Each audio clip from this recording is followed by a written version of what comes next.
Secret of சமையல். இன்னைக்கு நம்ம பார்க்க போறது ஒரு சிம்பிளான ரொம்ப ஈஸியான ஒரு டேஸ்டியான ரெசிபி. இது வந்துட்டு பிரெட் மஞ்சூரியன். இதை வந்து நீங்க அப்படியே ஒரு ஸ்டார்டர் மாதிரி சாப்பிடலாம், இல்ல வேற ஏதாவது ஒரு சைட் டிஷ் மாதிரி வச்சு சாப்பிடலாம். சரி வாங்க டிலே பண்ணாம இந்த சூப்பரான பிரெட் மஞ்சூரியன் எப்படி செய்யலாம்னு பார்க்கலாம். நான் ஒரு 6 பிரெட் ஸ்லைஸ் எடுத்து வச்சிருக்கிறேன். இந்த மாதிரி இந்த மேல் ஸ்லைஸும் கீழ் ஸ்லைஸும் கூட நீங்க இதுக்கு யூஸ் பண்ணலாம். ஏன்னா நம்ம எப்படி இது தண்ணியில் நினைச்சு நம்ம உருட்டி தான் போட போறோம், அதனால இது தெரியாது. இந்த ப்ரௌன் பார்ட்டியெல்லாம் நீக்க தேவையில்லை. இப்போ 6 ஸ்லைஸ் எடுத்து வச்சிருக்கேன். இப்போ ஒரு பவுல்ல கொஞ்சமா தண்ணி எடுத்து வச்சுக்கோங்க. இப்போ இந்த பிரெட்டை வந்துட்டு நம்ம இந்த தண்ணியில நனைச்சு நல்லா ஸ்குவீஸ் அவுட் பண்ணிடலாம்.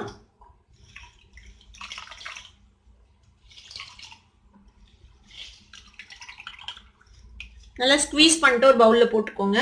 இந்த மாதிரியே நம்ம 6 ஸ்லைஸையும் ரெடி பண்ணிக்க போறோம். நல்லா ஸ்குவீஸ் பண்ணிடுங்க. இப்போ நம்ம பிரெட்டை வந்துட்டு தண்ணியில் நனைச்சு ஸ்குவீஸ் பண்ணி வச்சாச்சு. இப்போ இது கூட நான் வந்துட்டு ஒரு 1/2 கப் அளவுக்கு முட்டைக்கோசும் கேரட்டும் எடுத்துருக்கிறேன், ரெண்டும் சேர்த்து. நல்லா ஃபைனாக சாப் பண்ணிக்கோங்க முட்டைக்கோசை. கேரட்டை வந்துட்டு கேரட் துருவியில் போட்டு துருவி வச்சிருக்கேன். இப்போ இதையும் இதோட சேர்த்திக்கலாம். இது கூட கொஞ்சமாக நம்ம ரெட் சில்லி சாஸ் சேர்த்திக்கலாம். ஒரு 1/2 டீஸ்பூன் அளவுக்கு ரெட் சில்லி சாஸ். கொஞ்சமா உப்பு சேர்த்திக்கலாம். பிரெட்லயும் கொஞ்சமா உப்பு இருக்கும், தேவையான அளவுக்கு நம்ம உப்பு சேர்த்திக்கலாம். இதை பைண்ட் பண்றதுக்காக ஒரே 1 டீஸ்பூன் அளவுக்கு மைதா மாவு சேர்த்திக்கோங்க. இது கூட ஒரு 1/4 டீஸ்பூன் சில்லி பவுடர் சேர்த்துறேன். இப்போ இது எல்லாத்தையும் சேர்த்தி நம்ம நல்லா மிக்ஸ் பண்ணிக்கலாம். இது மாதிரி நல்லா மிக்ஸ் பண்ணி வச்சாச்சு. இப்போ இதை நம்ம குட்டி குட்டி பால்ஸா உருட்டிக்க போறோம்.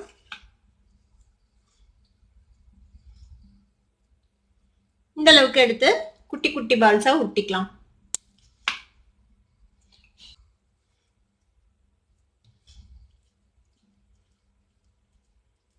இந்த மாதிரி உருட்டி வச்சிருங்க எல்லாத்தையும்.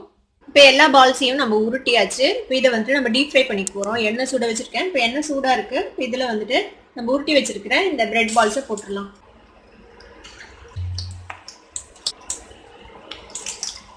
இது மாதிரி எல்லா சைடும் பரட்டி விட்டு நல்லா பொரிச்சு எடுத்துக்கலாம் கோல்டன் கலர்ல. பாருங்க இப்போ நல்லா கிறிஸ்பியா ஃப்ரை ஆயிடுச்சு. இப்போ நம்ம வந்துட்டு இதை எடுத்துடலாம்.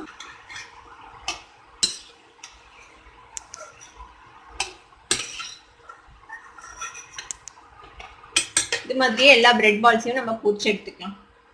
இப்போ எல்லா பிரெட் பால்ஸையும் இந்த மாதிரி பொரிச்சு எடுத்தாச்சு. இப்போ அதே வடிச்சிட்டில எக்ஸ்ட்ரா எண்ணெயெல்லாம் வடிச்சிட்டு ஒரு டேபிள் ஸ்பூன் மட்டும் எண்ணெய் விட்டு வச்சிருக்கேன்.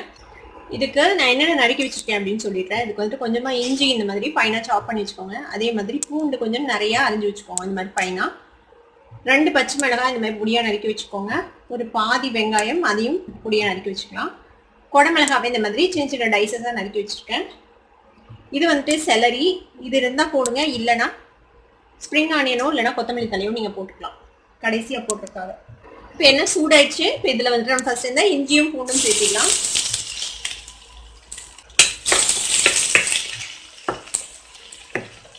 கூடவே இந்த பச்சை மிளகாய் சேர்த்திடுங்க.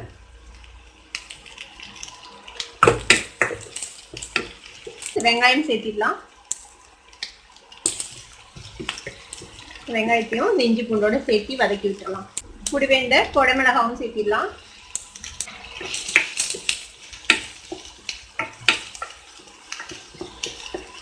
எல்லாம் சேர்ந்து லேசா வதங்கினா போதும். ஒரு 1 நிமிஷம் மட்டும் வதக்கிக்கலாம். ஒரு 1 நிமிஷம் வதக்கிருப்போம். இப்போ வந்து ஃப்ளேமை கம்மி பண்ணி வச்சிடலாம். இதில் ஆட் பண்ண வேண்டிய சாசஸ்லாம் நம்ம ஆட் பண்ணிடலாம். இதில் ஒரு டீஸ்பூன் அளவுக்கு சோயா சாஸ் சேர்த்திக்கோங்க.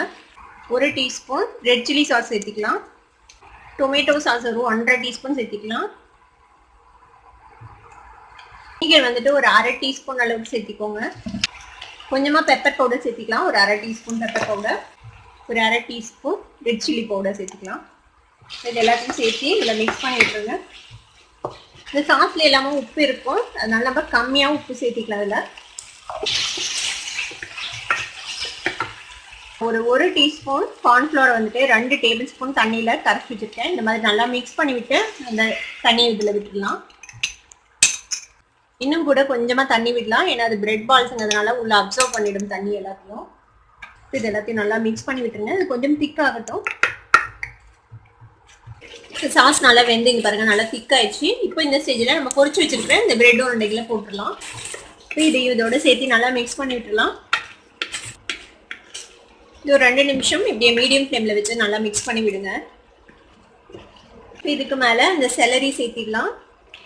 இந்த செலரிக்கு பதிலாக நீங்கள் வந்துட்டு கொத்தமல்லி தழை இல்லைன்னா ஸ்ப்ரிங் ஆனியன் சேர்த்திக்கோங்க. இப்போ அவ்வளோதான், நல்லா மிக்ஸ் பண்ணியாச்சு. இப்போ நம்ம இதை அடுப்பை ஆஃப் பண்ணிடலாம். இப்போ நம்மளோட பிரெட் மஞ்சூரியனை ஒரு சர்விங் பவுலுக்கு மாற்றிடலாம். இது இப்படியே ஒரு ஸ்டார்டர் மாதிரி நீங்கள் சாப்பிடலாம். இல்லை சப்பாத்தி கூட ரோட்டி கூட வச்சு கூட சாப்பிடலாம். இல்லை ஃப்ரைட் ரைஸ் கூட வச்சு சாப்பிடலாம். இதுக்கு மேலே நம்ம கொஞ்சமாக செலரி தூவி விட்டுறலாம்.